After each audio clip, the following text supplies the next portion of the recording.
If you ever wondered what the dark world of Pokemon or Temtem would look like, then I have the game for you. Recently it was the Indie Expo, and it's always a beautiful montage of brilliant, bad, and just alright bizarre, and this one is no exception. So when I first had a look at the title, I thought it was just one of those collectathons similar to Temtem and Pokemon, and it just had some different styles and different features and adapted on it. But no, you have a look underneath the surface and it's kind of a twisted look at what the world of Pokemon would look like if we removed all the ethical boundaries and the happy unicorn love. What do I mean by that? Well, the world of pals isn't so happy and wonderful. I guess there's some sort of global climate going on because there's food shortages, there's harsh weather, and there are tons of illegal poachers. When I say illegal poachers, I don't mean a kind of standard good versus evil. No, you can join in and become one of them as well. So what would happen in the world of Pokemon if you had world food shortages? Well, you guessed it, they'd end up straight on the barbecue, and this is exactly what happens.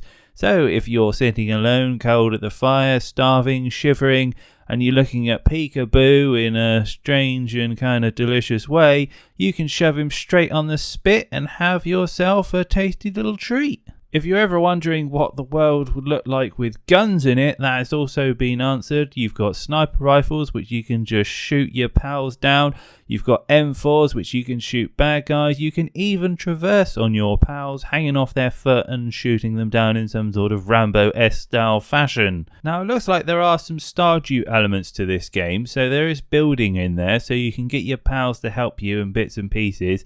But if you're concerned that this is unethical, they have cleared that up for you as well, because apparently your pals have no labour laws. So don't worry about healthcare or union representation, that goes straight out the window. No, labour laws do not apply to pals. You can go off, and if one of them dies, well, we just go back to the battery farm, or we go into the wilds and we poach ourselves a new rare species and get them building like the lesser beings they are.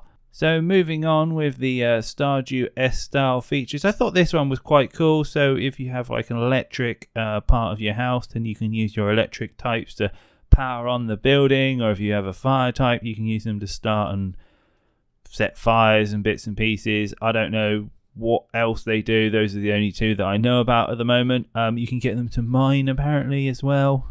I don't think labour laws apply there either. And there's also some farming elements to it as well. So it's like these sheep pals that you can put in a pasture and fence them off, and you can then shave them and I guess collect it all and use it to construct bits and pieces and go off to the market and sell them, you know, very similar to Stardew in a way. However, if that doesn't take your fancy, or you just want to go up a scale, then you can put your pals in a factory. That's right, get them working on a gun production line is what they showed us in the actual trailer, and they look like they're very, very happy there doing their jobs with little tears in their eyes, because they're obviously so happy that they get to produce guns for their overseers and masters. And don't you worry if you're wondering how long they do it for. Well, they just keep going as long as you feed them until they die.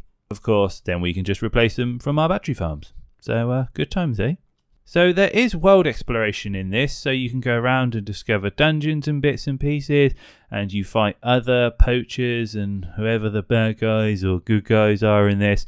And if you need cover, well, don't you worry, you can either pick one up and use them as an actual personal shield, or if they're a bigger type, you can actually use them as some sort of cover mechanic. They also showcase some sort of breeding mechanic as well, which look pretty cool. You can take like two rare types apparently and mix them together to make an even stronger, prettier, glowy pal. Whether that affects how well they produce buildings or build guns, I have no idea, but you'll have to wait and see when this one comes out. And if you want to get the very best pals in the game, well, they all live in the hunting prohibited areas. So basically you need to sneak in and catch them so that you can get, I quote, tons of money.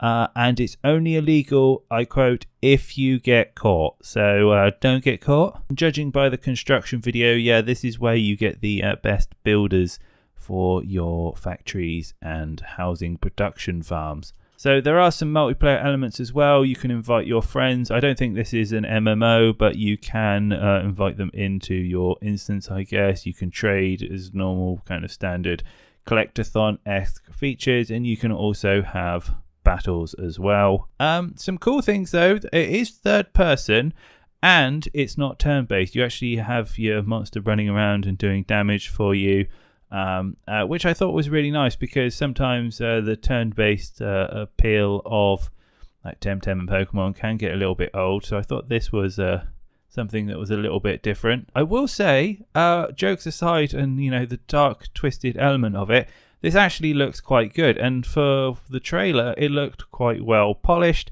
so I'm excited to see more from it. It isn't coming out until 2022. I don't know if we'll see like a beta before then, or maybe a demo, who knows, but I'll definitely be checking it out, and I really want to hear what you guys think of it. Anyway, I hope you're all well. There's lots of news coming out over the next couple of weeks because E3 and bits and pieces, so stay tuned. I'll try and keep you up to date on everything that's coming out and more juicy bits from the Indie Expo. But please be safe and have a great week, and I'll be back soon.